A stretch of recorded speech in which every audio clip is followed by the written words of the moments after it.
Good evening, ladies and gentlemen, and welcome back to the very first public weekly breakdown here at Intuition FX. Firstly, I want to thank everyone who's given this video a watch.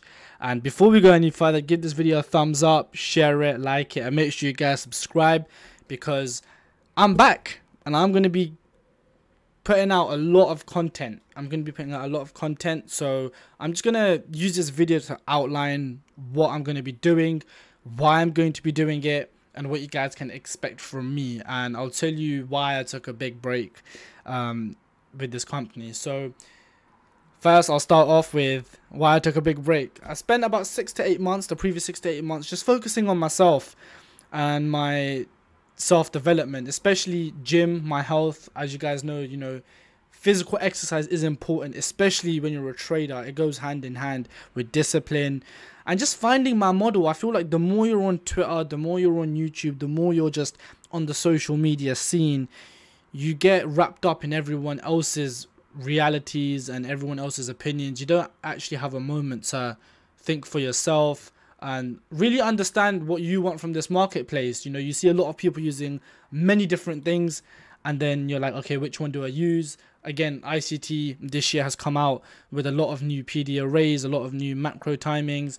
and I just think for a new trader, it's completely useless if you don't understand the basics of trading. The core content, month one especially, just understanding where price is going to. If you don't know that, then a lot of the new stuff ICT's released just it doesn't make sense, right? So I just spent a lot of time just making sure I'm perfecting my model, which, as you guys know, is the market maker buy and sell models. That's all I'm doing. But of course, there's a few variations on how I can enter the market within this model, and it's mainly done on a 1 to 5 minute time frame. So I'm more of a day trader / scalper. But what I want to do is I want to put my analysis out there. Number one, just to gain more confidence in my analysis. But number two, I'm going to try my very best to meet the timings and make sure I upload before ICT. The only reason I'm saying this is because I don't want anyone coming to me afterwards saying, you're just copying ICT's analysis. Of course, you're going to be right then. I'm going to give my analysis, and I want to warn everyone. Well, number one, this isn't financial advice. But number two, I'm going to be wrong. There's going to be times I am going to be wrong in this marketplace. It's happened, not every single trade is profitable, and you don't need it to be profitable. Losses are going to come, and I think it's important on how you manage that, how you manage the losses, but that's a whole topic for trade management. So every Sunday, about 7 p.m, 8 p.m. UK time, that is, I will be uploading a weekly breakdown for you guys, just to give my thoughts on the analysis. It won't be too long. I don't really want to make them too long. I just want to, obviously this video is a bit long because I'm trying to explain everything and what you guys can expect. And all of this is going to be on YouTube, and nothing, no private group, nothing. It's all just going to be on YouTube. And my aim is to be consistent with it. My aim is to just give as much as I can out there to help anyone who might find my stuff useful. And, that's what I'm here for. So number one, like I said, it's going to be the weekly breakdowns. Number two, what I'm going to be doing is I'm going to try my very best to record one live tape reading session. So it won't be a live stream. I'm not there yet, guys. Soon, but I'm not there yet. But I'll be making sure I got my OBS set up, got my mic set up, and we'll be screen recording myself trading the market maker buy model and sell model live once a week and talking through what exactly I'm looking at. Now, it's a bit, well, I don't say sad, but it is a bit of a sad one, because the trade that I took on GBP USD on Friday, as you guys can see, I'll put that trade up now to show you guys.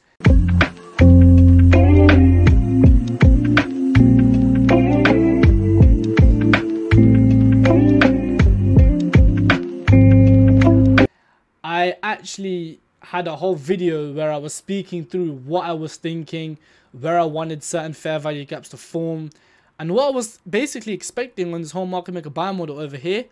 And unfortunately, I was in a rush to go somewhere, and it hit my TP, and I had to get ready, and I guess things happen in life, family commitments. And by the time I pressed stop recording, turned off OBS and it didn't even get a chance to save everything to my computer, which was annoying because I was really looking forward to uploading this video. But if you want to see the chart and the trade, I'm going to put the trade up now, and the chart you guys can see on my Telegram. The link to my Twitter, my Instagram, and my Telegram will be below. So if anybody wants to message me, any questions you want to ask, please feel free to do so. I will get back to your messages. It might take me a while if there's a lot of you.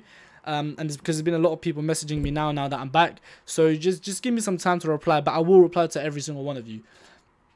So that's what's going to be happening going forward with Intuition FX on YouTube. It's going to be those weekly breakdowns every Sunday, and during the week I'm going to give you guys a live tape reading session, and I will continue making my videos like I do those videos that are fast forward, you know, GPP USD NY shorts. But I want to try and include at least one a week video for now. If I find that it's, you know, I got time to make another one, I will. I want to do as much as I can, but for now I'm going to stick to one where I, you know, go through the charts live on the 1 minute chart, 5 minute chart, look at, so you guys kind of understand what I'm looking at while I'm trading.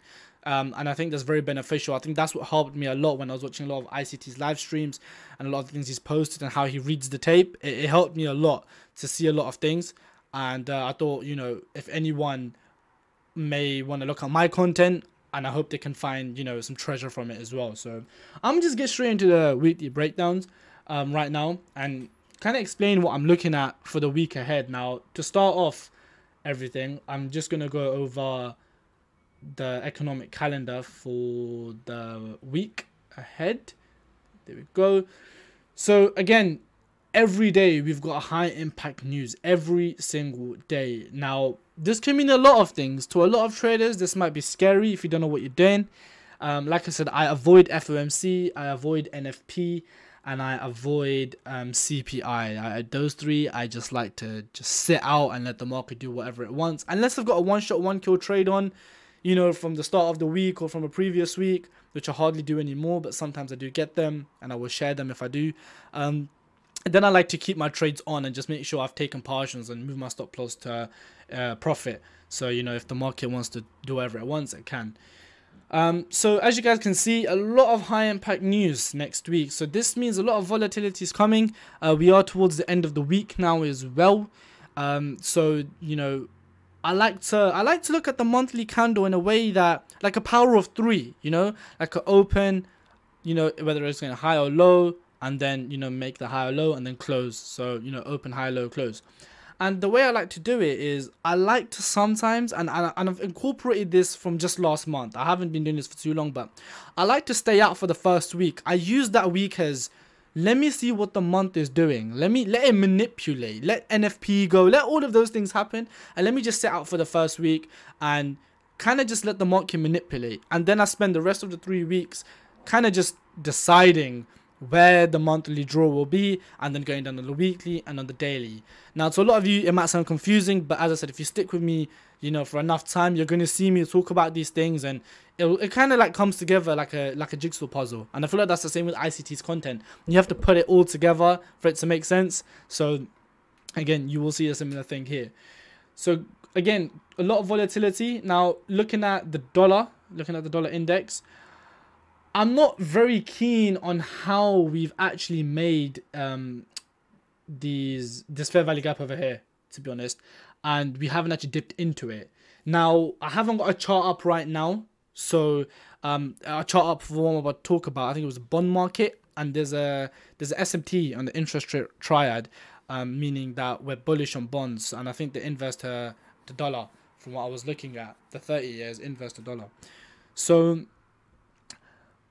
having said that, if we're bullish on those, then we're bearish on DXY, right?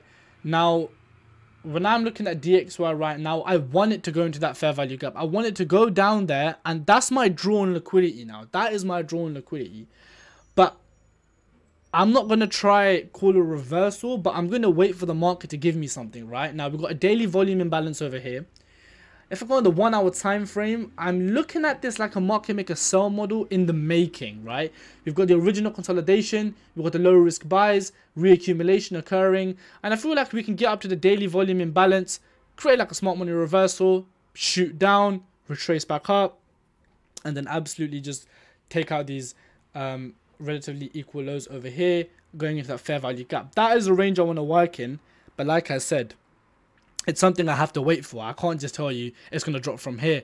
I like to wait for things to happen and then see, okay, price has shown us some sort of displacement. Now I can catch a retracement on the market maker sell model to see where price is going. So ultimately, I feel like this was just a retracement back higher, because look at this move down. We've had a very big move down. So, you know, we're just going to fill in some gaps, go a bit higher. And I feel like that daily volume imbalance could be the draw. And once we get into that, we could shoot lower into here. What we do after we get there, again, when we get there, we'll see. I like to take it week by week when it comes to, you know, intra-week analysis and looking at what my setup is, you know, for the week ahead. I just like looking at a week by week basis. Looking at the euro dollar, we've had a lovely move up. We've got, you know, high, low, another high. And if, you know, it's just a bullish market, you know, to be honest. And we've had here the last couple of weeks, fair value gap, balanced price range, institutional order for entry draw, and we've gone up into this volume imbalance on the weekly time frame, completely filled it in. Now, this is another market where I have to say that I am not sure again, right? I'm not sure. I don't see any bearishness, because I mean, look at it on a monthly time frame, we are bullish. I just need more information on euro, and there's times where I might get that information during the week, and there's times where I won't even know. But what I'm going to show you now is GBP USD, and here we've got the monthly BISI, buy side imbalance, sell side inefficiency. We've got Turtle Soup breaker on the weekly breaker. We've got the monthly order block, weekly order block. And prices come down, gone higher, immediate rebalance over here. Hence why I was bullish on GU on this week. And we have the weekly order block and how price has closed as a down candle. Now this becomes a propulsion block. And I'm expecting next week, with all the volatility that's going on, I'm expecting next week to really run higher.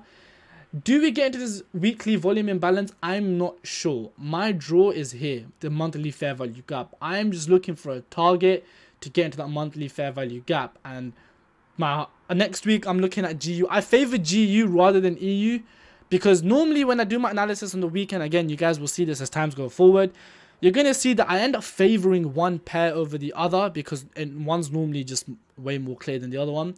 And I feel like GU's giving me that vibe going into next week. EU, it's done, it's filled in the volume imbalance. So to me, I'm like, where else could it go, right? It could go to those highs, but maybe it's just retracing. And, you know, when the dollar sinks down, we'll see EU move higher. But that is something I have to wait for. I have to wait for and see where it might do that from. On here, on GU, as you can see on the right, we have the weekly bullish order block. And that is what I'm waiting for. I'm waiting for price so I could run up and get into a monthly fair value gap. So I'm looking for longs. That's basically it for what I'm looking for. I'll just quickly dive in over here to a 1 hour chart. This was last week's price action. We've got the Sunday open, take that across. This is a whole weekly profile. We have this low, we've just high, sorry, low, high, and we have price it just ran down. It's just running down, trying to reach the 4 hour order block, and that is where we took our buy from. There we go. We had that buy over here. Now a lot of you asked me about the market maker buy model, which I'm going to just cover here now. Again, I will show you this. It's unfortunate I didn't, it didn't save, because I was very confident in this trade as well, and I was calling things in this. But like I said, this will be shown in future trades. But when I often get asked, when do I know when to take an entry, or what do I wait for? Now, personally, I still haven't developed the confidence to buy a Turtle Soup. That isn't something I've developed yet. So what I do is I let price go higher. I let it create that breaker, right? It's taken that low. It's closed above that high. So once this candle here has closed above this high, I've said to myself, this is a breaker. Now I need to wait for a fair value gap. I like to see a fair value gap. I don't just like to react like a lot of traders. If we just zoom in, Once this candle closed and this candle came down, they would have just bought, right? Me, I wait for this candle to finish printing because I want to see that fair value gap right there. Once that fair value gap has been made, I'm patiently waiting for price to dip down, and that is where I will go long. Right on this candle, as soon as it hits it, I will go long, right? My stop loss, right, would be under this low over here. Now you can put your stop loss under the fair value gap, but again, being in the market for about 3 years now, I've seen that fail a lot of times. It's just dipped a bit lower and then gone up. I just like to keep my stop loss before the low. You know, it just makes more logic. It makes more sense to me. You know, if that's the low, it's thunder, turtle soup, and that's the breakout, it shouldn't even take out this low. So that's where I put my stop. And as you guys know, I'm going to take profit at this buy side liquidity, the original consolidation. And you just work your way up. But again, like I said, you'll see me when I do the live tape readings. You'll see me talk about these things, and you'll get what I'm talking about, basically. So now we're at the 4 hour order block. We've gone higher. Could this be a turtle soup scenario with this candle here? Let me just take that across. Could this become the breaker if price trades higher? I don't know yet. I need to wait. We could drive lower one more time. Like I said, it's very I'm not gonna say it's difficult, because I know like, you know, if you guys are looking at ICT, he'll be able to tell you more things than I could right now. But I'm waiting to see what's happening in the market. I'm waiting to see, are we going to now start trading higher? Once we start breaking structure and breaking these highs, that's it. Then I know, okay, I'm confident with being bearish, and I'll be looking for buys. So next week I'm looking for buys, and I will update you guys on the Telegram channel, like I said, on what I'm looking at. So make sure you guys join that, and I will give you guys the live tape reading session. So that's it for the weekly breakdown and for this week. If anybody does have any questions or anything, guys, anything you thought I could do better, please do let me know. Again, I'm available on Telegram, I'm available on Twitter, and I'm available on Instagram. So just message me on any of those, and message me with what you guys want to see. What do you guys want to see me do apart from the things I've mentioned, and I'll see if I can include that for you. But apart from that, I hope everyone has a fantastic weekend. I hope everybody stays safe, and I'll catch you guys during the week. Peace.